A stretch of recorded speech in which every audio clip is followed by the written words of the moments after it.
Hello, and welcome to ELAC Library's Cite, and MLA 9th edition workshop. After today's workshop, you'll be able to define citation and plagiarism, cite a book and an article in MLA style, and know where and how to access further MLA resources online. Let's get started. First, what exactly is citing? While in college, your professors will expect you to use and analyze outside sources such as books, articles, and websites in your essays and presentations. Citing is the formal way we give credit to the sources we're using in our academic research. It involves using someone else's words, ideas, or even creations and acknowledging the original source or author of that borrowed information.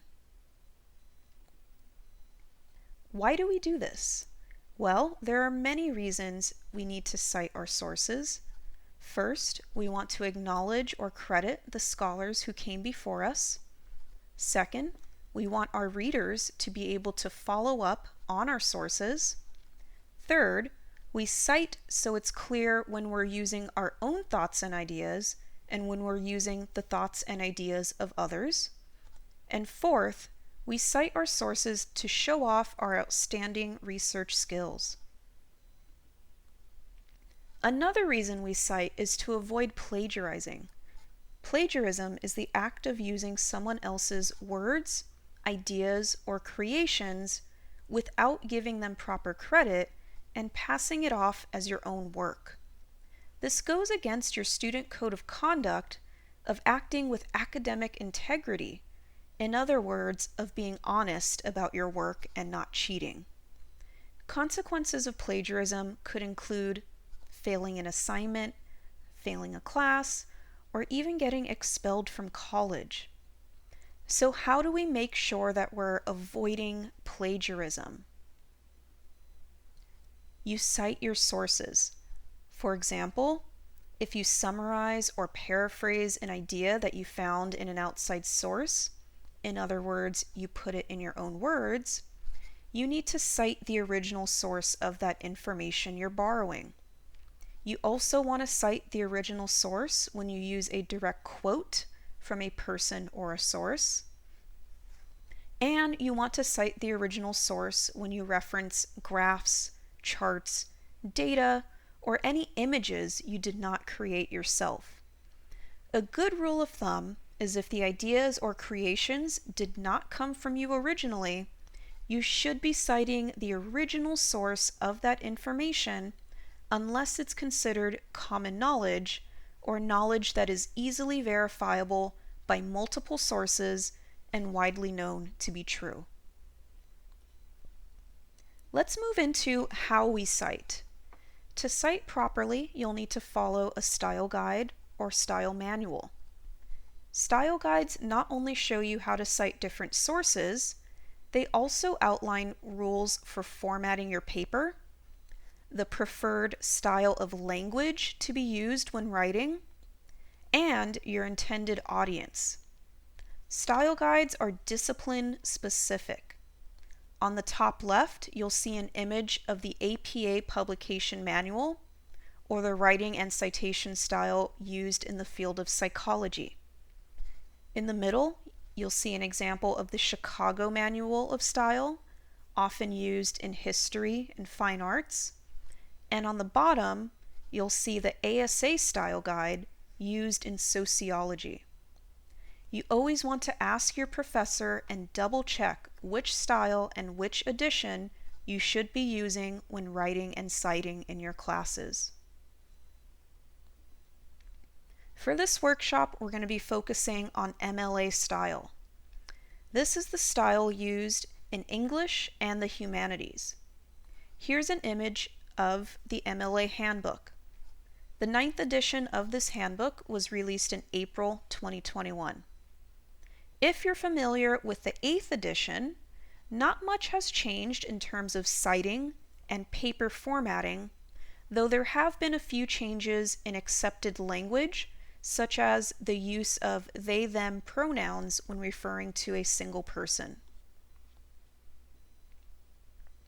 When you're citing in MLA style, you'll need to use two types of citations. You'll have in-text citations, which are in the body of your paper, and those will refer your readers to your full citation at the end of your paper in a works cited page. Here's a visual of what that might look like in practice. On the left side, you'll see we have the body of a research paper, and you'll see the in-text citations have been highlighted and arrows have been drawn to direct you to their corresponding full citation in the works cited page that's on the right. The in-text citations, when done in MLA style, should be in parentheses at the end of your sentence. The parentheses signal to your reader that this information was taken from an outside source. Inside the parentheses, you'll give the author and the page number where you got the information. That shortened in-text citation will let your reader know where they can find the full citation in your works cited page at the end of your paper. So, how do we go about creating these full citations in a works cited page? Step 1 is to figure out your source type. Is it a book you're citing from, a chapter from a book, an online news article, an interview? Different source types will require different identifying information to build a full citation. Next, you'll need to find that identifying information on your actual source. This often includes things like a title, authors, publication date, and a location, usually in the form of page numbers if it's a print source, or a website or URL if it's an online source. Lastly, you'll follow the formatting of the style guide to create your citation. You'll need to pay special attention to things like punctuation, capitalization, spacing, italics, and quotation marks. Now, if you don't have access to the official MLA Handbook, don't worry. There are lots of helpful MLA resources you can find for free online. Just be sure you're looking at resources that use the current edition. Our favorite resources include the ELAC Library Citation Guide and the Excelsior OWL's MLA Guide. Let's have a quick look at both before we jump into practicing citations together. If you go to researchguides.elac.edu/citation, you'll land on our MLA Style Guide. Here you can find an MLA Quick Guide that you can download, as well as sample MLA papers to review and links to videos that will show you how to create a hanging indent. Let's have a look at our 9th edition Quick Guide. Part 1 of the Quick Guide will walk you through how to set up your paper in MLA style, as well as how to format your in-text citations.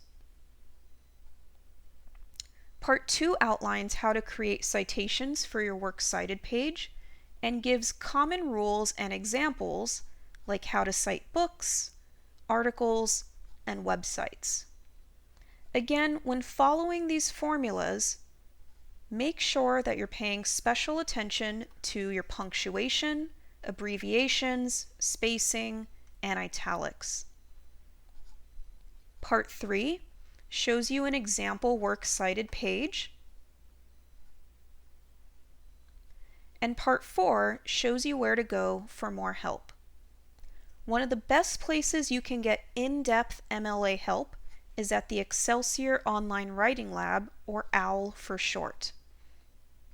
At the OWL, you can use their extensive menu on the left for further help.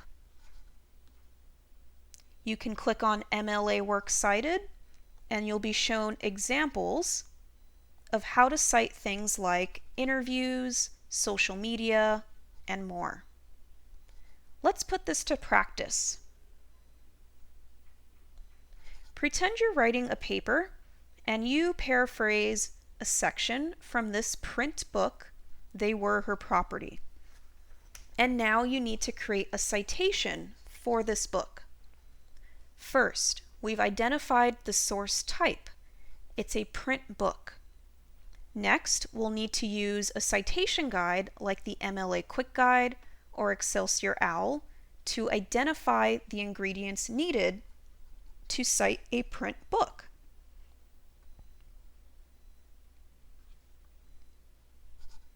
Here we go. So we notice we'll need the author, last name, comma, first name, and the title and subtitle of the book. These two items are usually found on the front cover of the book. Next, we see we'll need the publisher name and the publication year. These two items are usually found on the first or second page inside of the book. Now, if I found this book online, I would also need to include the database or ebook provider and the URL where we can access that online book. So once we gather our citation ingredients, we'll need to follow the formatting of that style guide to create our citation. And now we have a full MLA citation for this book. We started with our author's name, but formatted as last name, comma, first name. Next, we have the title and subtitle of the book, but formatted in italics and using capital letters for the first letter of each main word. Next, we have the publisher name with an abbreviated UP for University Press and the date of publication. Next, let's practice creating a citation for a scholarly article we found online in the library database JSTOR. Step 1, we've identified that this is a scholarly article. Next, we'll need to identify the required ingredients for a scholarly article citation using our Quick Guide or Excelsior OWL. Using our citation guide, we now have a list of ingredients we need to find either on the article itself or in the database record. Next, we'll need to put all of these ingredients in order following the formatting according to the example. Here's what that would look like for this scholarly article. First, we have the author, again formatted as last name, comma, first name.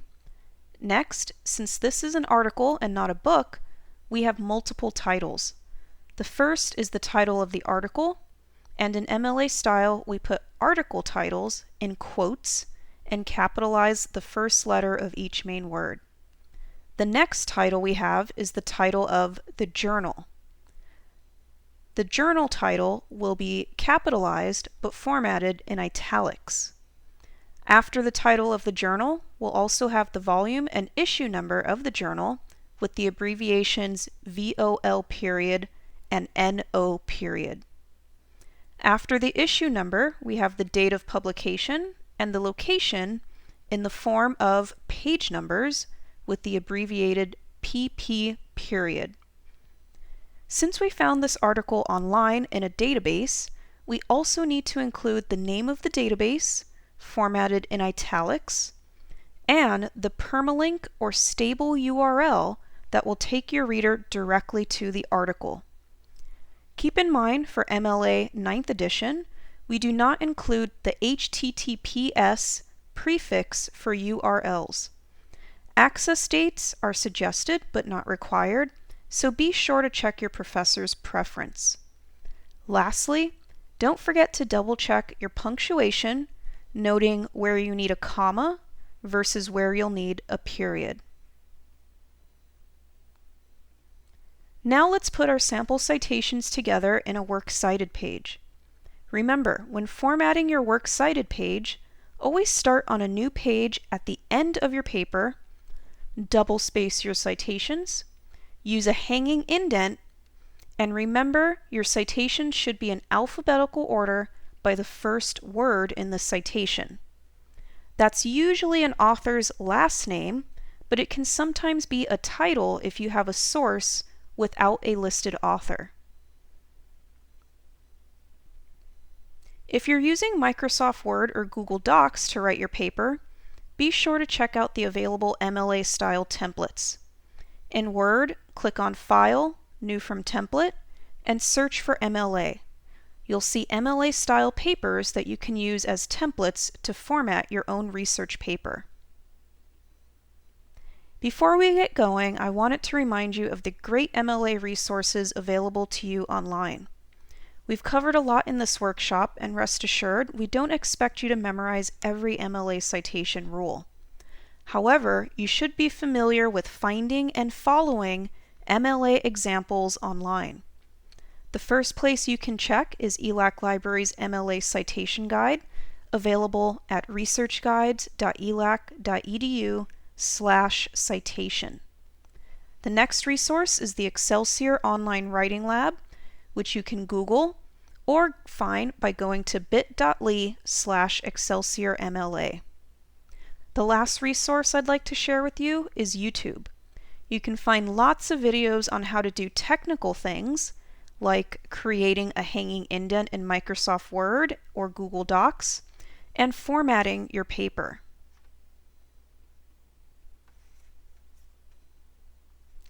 That concludes our workshop. If you're watching this in your professor's Canvas course, you likely will have an MLA quiz you can take there in your Canvas class. If not, you can take the library's online quiz at bit.ly/CiteWriteMLA form. If you take this quiz online, please double check your email and make sure there are no typos, because once you submit the online quiz, a certificate of completion will be emailed to you. Again, if you don't see the MLA quiz in your Canvas class, you can find the online quiz at the following link: bit.ly/CiteWriteMLA form. Please be sure to capitalize the C, R, and MLA in this URL. Thanks for watching.